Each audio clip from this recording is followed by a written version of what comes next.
So there's a new intro that I wanted to do at the start of all my YouTube videos going forward. However, unfortunately, I need to wait 15 seconds before I actually start it due to YouTube's new child-proofing policies.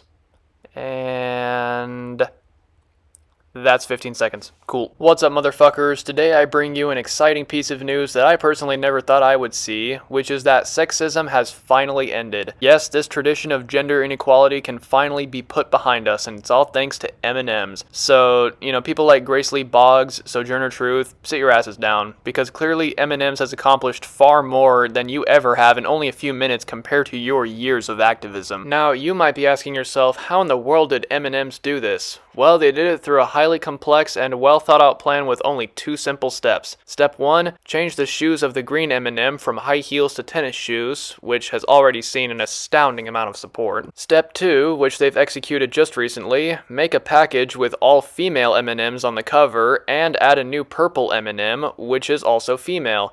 Man, I tell you, this plan is so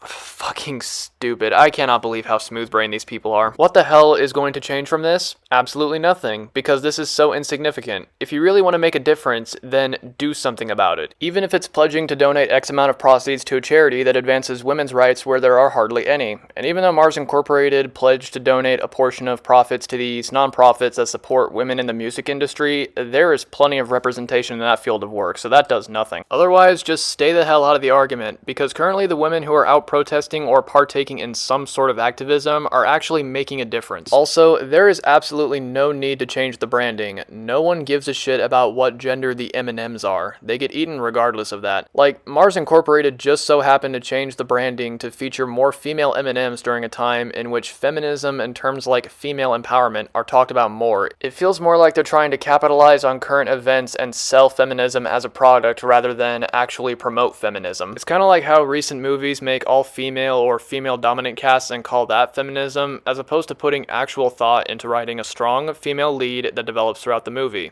In the case of Mars Incorporated, they would rather shove the message of feminism down people's throats, literally in this case, than do something that actually invokes change. If you are for the women's movement, cool. If you aren't with the women's movement, cool. However, if you're somewhere in the middle where you say you want to, quote-unquote, use the power of fun to create purposeful connections as we work to create a world where everyone feels they belong, but don't enact any meaningful policies or make any impactful changes, it just comes across as virtue signaling. At that point, you might as well just say, hey, we support you, now buy our shit. And it's not like this is a new phenomenon. In fact, it's more of a industry standard in giant corporations or platforms like Epic Games or Walmart. They will align themselves with a movement when it's convenient, but do nothing profound to aid the actual movement. And with Fortnite, it was removing police cars from the game after George Floyd happened, and Walmart just comes out of the closet during June only to immediately return to the closet when the month ends. It's not impactful, it's not even meaningful, it's just really fucking cringy. At the end of the day, this is just another example of a big company advertising how progressive they are rather than actually proving to everyone that they are progressive. And given Mars Incorporated's history with female discrimination, I feel like everyone, myself included, have a right to be skeptical and even cynical about their decisions on the matter.